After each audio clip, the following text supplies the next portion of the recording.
Assalamualaikum warahmatullahi wabarakatuh. Perkenalkan, nama saya Kartika Rizkyani dengan NIM 222411051 dari Program Studi Pendidikan Teknologi Informasi Fakultas Sains Teknik dan Terapan Universitas Pendidikan Mandalika. Nah, pada kesempatan kali ini saya ingin membahas tentang pengenalan sistem operasi. Jadi, sistem operasi adalah perangkat lunak yang sangat penting dalam mengoperasikan komputer dan berbagai perangkat elektronik yang biasa kita gunakan sehari-hari. Nah, untuk itu di sini saya mengajak kalian, mari kita mempelajari lebih dalam lagi mengenai peran-peran dan jenis-jenis sistem operasi yang ada. Jadi pada dasarnya bahwa setiap mesin yang kita gunakan atau setiap mesin yang ada itu sebenarnya memiliki sistem operasi untuk digunakan mengoperasikan mesin-mesin tersebut. Nah, jadi banyak sekali alat-alat yang biasa kita pakai atau yang bisa kita gunakan sehari-hari untuk menggunakan dari penggunaannya sistem operasi sesuai dengan fungsi dan manfaatnya. Nah, tentu saja sistem operasi pada setiap mesin itu berbeda-beda sesuai dengan tujuannya masing-masing. Sistem operasi di sini bisa kita artikan sebagai penghubung antara pengguna mesin dengan perangkat keras yang dimiliki mesin tersebut. Nah, sebelum adanya sistem operasi, orang hanya menggunakan komputer dengan menggunakan sinyal analog dan juga sinyal digital. Tetapi dengan perkembangan ilmu teknologi pada saat ini sudah terdapat berbagai sistem operasi dengan keunggulannya masing-masing. Nah, dari pengertian sistem operasi di sini adalah sebagai pengelolaan seluruh sumber daya yang terdapat pada sistem komputer dan menyediakan sekumpulan layanan atau sistem call ke pemakai sehingga memudahkan dan menyamankan pengguna dan juga serta pemanfaatan sumber daya sistem tersebut. Nah, jadi sistem operasi juga sebagai media interaksi antara manusia dengan mesin yang tersusun dari metode kerja dan juga komponen kerja yang digunakan untuk memanfaatkan mesin tersebut. Selanjutnya di sini adalah ada lapisan sistem komputer dan level pemakainya. Dari sistem operasi itu bisa bertindak sebagai antarmuka antara program aplikasi dengan perangkat keras komputer. Nah, dari level pengguna setiap lapisan itu berbeda-beda. Di sini kalau kita lihat ada berbagai level, yaitu ada pemakai, pemrogram, dan pendesain sistem operasi. Nah, end usernya di sini pemakai itu hanya bisa mengoperasikan program aplikasi tanpa bersinggungan langsung ke perangkat keras. Sedangkan sistem operasi di sini adalah tugas dari program untuk membuat program-program aplikasi. Kemudian, untuk mendesain sistem operasi di sini, ini mengakses atau memikirkan langsung terhadap perangkat keras komputer yang bersinggungan dengan sistem operasi nantinya. Nah, ini adalah level-level pemakai serta kaitannya dengan program-program aplikasi, sistem operasi, dan perangkat keras komputer. Ini adalah tujuan dari sistem operasi. Nah, tujuan dari sistem operasi ini adalah untuk mengontrol program-program aplikasi dan juga sebagai interface antara pengguna komputer dan hardware komputer. Nah, tentu saja dengan tujuan dasarnya yang pertama adalah ada efisiensi, di mana sistem operasi nantinya memungkinkan sumber daya sistem komputer untuk digunakan dengan cara yang efisien. Yang berikutnya di sini ada kemudahan. Tentu saja sistem operasi membuat komputer ini lebih mudah dipakai atau lebih mudah dipahami instruksi-instruksinya dan juga bahasa-bahasa mesinnya oleh manusia. Kemudian di sini ada tujuannya. Tujuan yang berikutnya di sini ada kemampuan berevolusi. Nah, kemampuan berevolusinya ini bahwa sistem operasi itu harus tersusun sedemikian rupa sehingga memungkinkan pengembangan yang efektif, pengujian dan penerapan fungsi-fungsi sistem yang baru tanpa mengganggu layanan-layanan yang telah ada. Ini adalah penjabaran dari 3 tujuan yang ada. Nah, ada tujuan penting di sini yaitu pengolahan sumber daya komputer dan yang kedua ada penyedia layanan. Nah, yang pertama di sini ada pengolahan sumber daya komputer. Ini nantinya ada 2 yaitu pengolahan resource fisiknya atau input output di sini seperti bisa kita contohkan misalnya perangkat induk atau yang dikenal dengan motherboard yang merupakan yang merupakan tempat semua komponen komputer yang saling berinteraksi. Kemudian ada perangkat masukan seperti keyboard, mouse, mikrofon, dan juga di sini ada perangkat pointing, ada juga perangkat penyimpanan sekunder seperti floppy disk, hard disk atau flash disk, dan juga DVD dan juga sebagainya. Kemudian di sini ada juga perangkat output seperti monitor, seperti printer.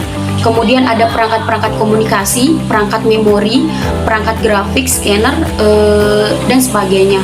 Itu merupakan tujuan sistem operasi dalam rangka pengolahan sumber daya fisiknya. Yang berikutnya di sini adalah pengelolaan sumber daya komputer berserakan daya abstrak.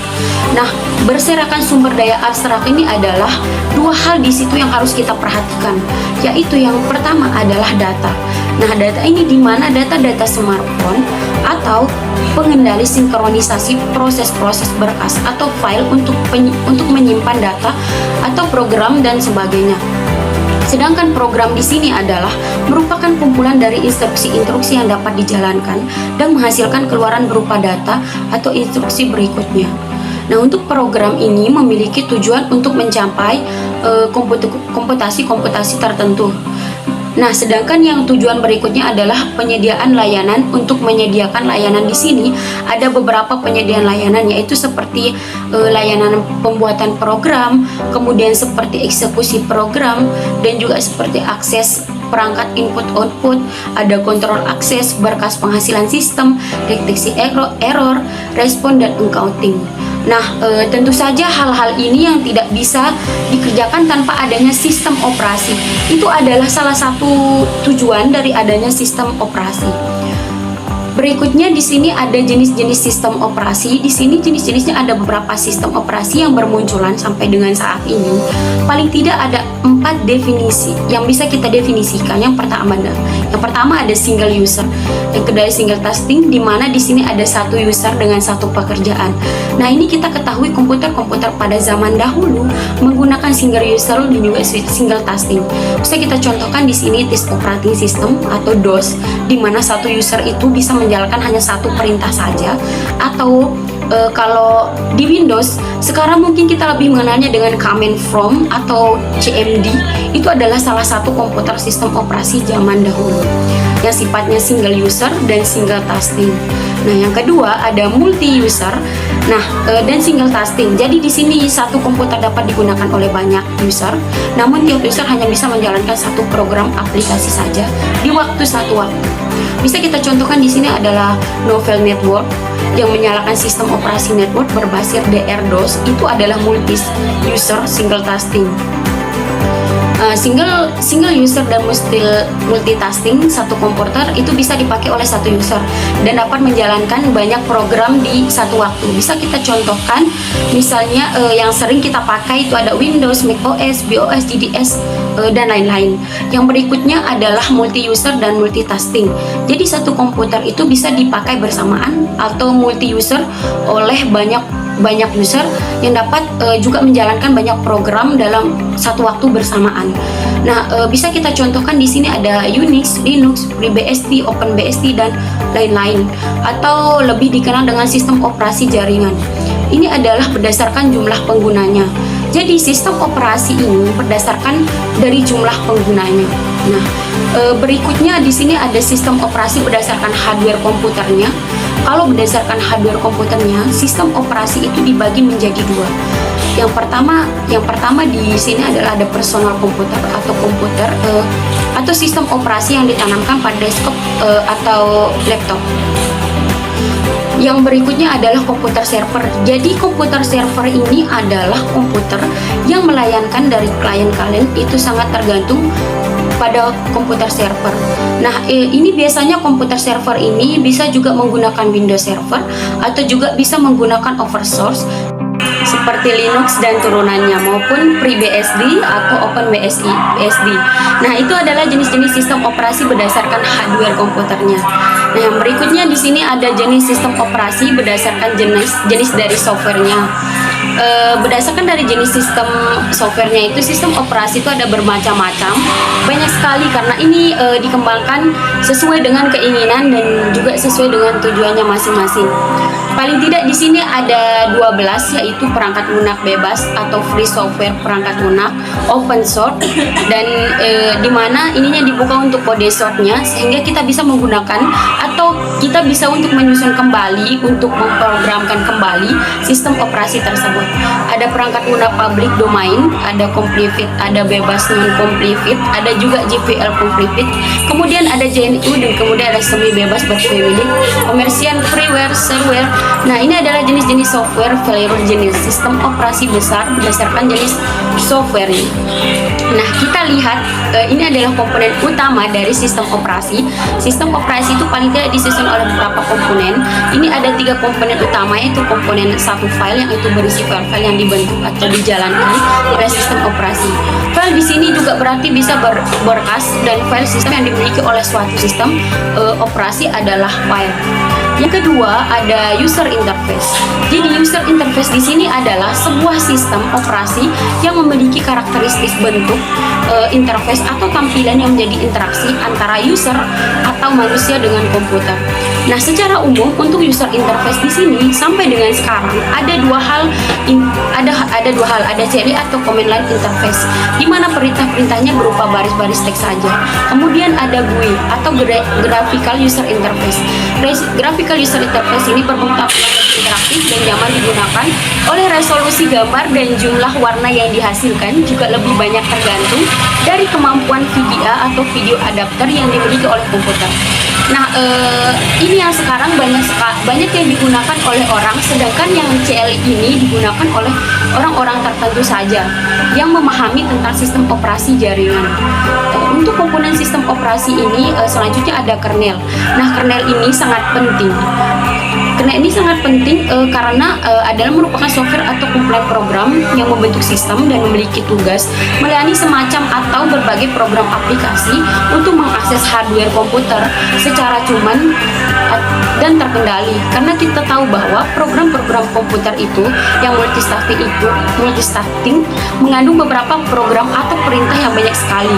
Sedangkan resource-nya itu terbatas. Oleh karena itu ada namanya sistem kernel yang digunakan atau yang menghubungkan antara sistem operasi dengan hardware, sehingga nanti bisa bekerjanya itu akan tersusun dan tertara sesuai dengan urutannya. Nah, untuk kernel di sini ada 4 kernel. Di sini ada monolithic kernel, ada micro kernel, ada hybrid kernel, ada exokernel.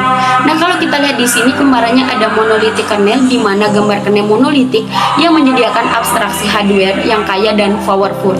Jadi kernel langsung berurusan dengan aplikasi. Kalau mikrokernel itu adalah kernel yang menyediakan hanya sekumpulan kecil abstraksi hardware sederhana dan menggunakan aplikasi-aplikasi yang disebut server untuk menyediakan fungsi-fungsi lainnya. Dan juga jadi tidak langsung aplikasi, tetapi ada server kecil di sini untuk menyediakan fungsi-fungsi yang lainnya. Nah, sedangkan hybrid di sini adalah modifikasi dari mikrokernel yang sebenarnya mikrokernel di sini dimodifikasi, tetapi ia juga memasukkan beberapa kode tambahan di kernel agar lebih cepat untuk sistem kerjanya. Kemudian yang terakhir adalah exokernel. Nah, jadi exokernel ini tidak menyediakan sama sekali abstraksi atau sistem pengenalan, tetapi dia menyediakan sekumpulan library yang menyediakan fungsi-fungsi akses ke hardware secara langsung atau hampir langsung, sehingga exokernel ini sistem kerjanya itu lebih cepat digunakan atau program-program aplikasi untuk memanfaatkan sumber daya atau hardwarenya. Nah, ini adalah macam-macam sistem operasi. Paling tidak kita kelompokkan menjadi 3 sistem operasi utama atau dasar. Yang pertama adalah sistem operasi standalone. Sistem operasi standalone ini merupakan sistem operasi lengkap lengkap yang bekerja pada komputer desktop, notebook, atau perangkat komputer bergerak. Nah, beberapa sistem operasi standalone ini dikenal sebagai sistem operasi klien karena sistem operasi ini bekerja sama dengan sistem operasi jaringan. Sistem operasi klien dapat beroperasi dengan jaringan ataupun tanpa jaringan. Bisa kita contohkan di sini adalah DOS. Selain DOS ada Windows, Linux, dan Mac yang tertanam pada komputer. Kemudian yang berikutnya adalah ada sistem operasi jaringan. Nah, sistem operasi jaringan ini merupakan sistem operasi yang dirancang khusus untuk mendukung jaringan pada umumnya. Sistem operasi jaringan ini juga terdapat pada sebuah server jaringan komputer. Nah, bisa kita contohkan juga di sini ada network, ada Unix, Linux, FreeBSD, ada Solaris, dan lain-lainnya serta turunannya. Nah, yang terakhir ini adalah sistem operasi yang embed. Sistem operasi yang embed ini adalah sistem operasi yang berbeda dengan komputer dengan sistem operasi yang lainnya. Yang biasanya sistem operasi ini berada pada komputer-komputer mini yang didesain untuk operasi-operasi tertentu.